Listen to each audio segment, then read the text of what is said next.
Okay, believe it or not, I'm going to use craft paper for my drop cloth. This is just a roll you can get at the hardware store. It's called craft paper, building paper, resin paper, something of that nature. I use this for all my little projects. And as you can see, I've already installed it down in the hallway.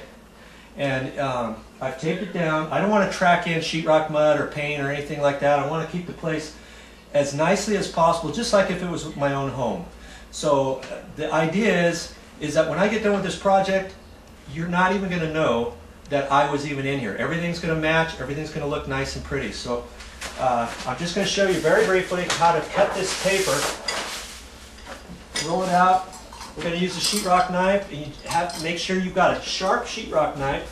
And then you just raise one end of this up, and cut halfway through, and raise the other end. And that's pretty much it. What you don't want to do is roll this out and then take a sheetrock knife and cut it right on the carpet. You could damage the carpet that's down on the floor, or linoleum, tile, whatever you got on the floor. So make sure you don't do that. Okay, this is the area where we're going to be installing the ceiling fan. I just want you to take a look at the craft paper that I installed down on the floor, as utilizing it as our drop cloth.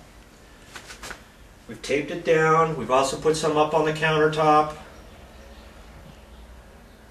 We've got some up on the counter because I don't want to make a mess in here. So I'm just kind of showing you kind of how I prep things out. A lot easier to do this than utilizing drop cloths and that sort of thing. I can roll this out, cut it to fit. I can bend it, fit it up against the wall, tape it. When I'm all done, it's very simple to pull it off and fold it up and throw it away. And that's the end of that. Sad to say, but true, this is one of my tools that I utilize quite often. So after I cut my sheetrock, I always like to try to clean up because I want to traipse this around on the carpet and so forth. So I've always tried to keep the room clean as much as possible for safety reasons as well as cleanliness, so I don't traipse everything through the house. So know this and use it. There's that broom again. I'm just going to talk a little bit about cleaning up. I know it's a mundane thing, and I shouldn't have to tell you guys to keep everything clean and how to pick things up. And I'm just going to show you a couple things what I do with the craft paper. I have the craft paper all down. Now I'm just going to peel it up. I've got quite a few pieces of craft paper down the hallway and into the work area where I'm at. Well, when I get done getting ready to clean up, I pull the craft paper up by the masking tape, and I just kind of fold that back down, come around, pull the other side up. I'll leave the craft paper down for however long my project is. And once I'm done, this is kind of a clean piece, but I'm just going to show you with this piece. Usually this is all dusty and everything, so I'm just going to take it like this, fold it. Now, if I have a longer piece, I can stand up and do it. I can go like this all the way down. You know, if it's a 10-foot long piece. So I'm going to take the end.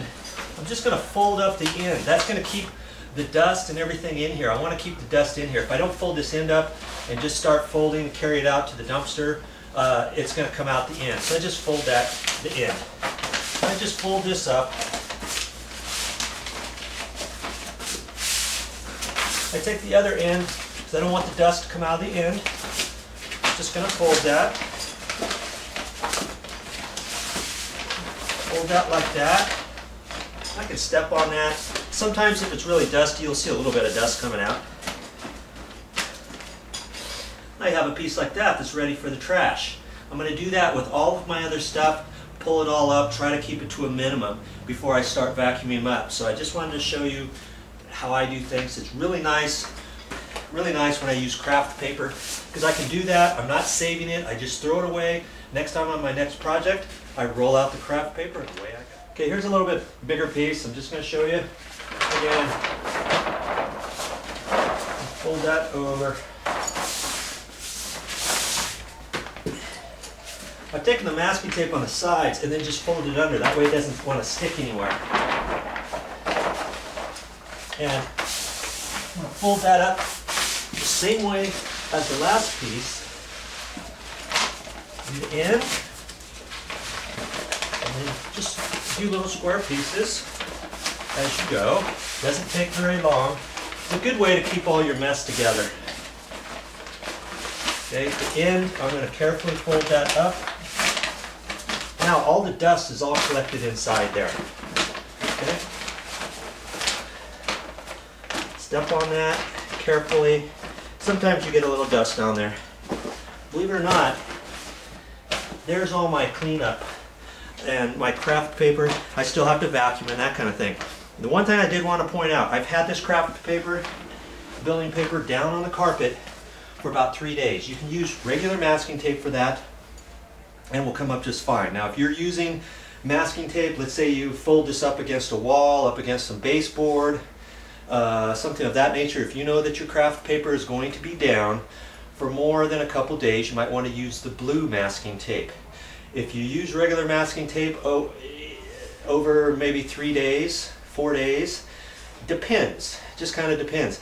You leave it on finished material too long, and when you pull it off, you could pull off bits of the paint on your sheetrock wall or on your baseboard. It could show a discoloration, so be aware of that. Okay, once you have all your craft paper up like this, nice and easy to throw away, that kind of thing. Don't forget to vacuum when you get done. I also wipe everything down. What I like to do is I like to leave a job like it was my house. So the last thing people have a tendency to remember is how you left the job site, whether or not you left a big mess. You could have done the nicest job ever and they'll remember, oh yeah, that was a guy who left a big mess. There's paint on the floor, there's sheetrock mud on the floor. As you can see, we don't have anything on the floor. We try to keep our mess to a minimum.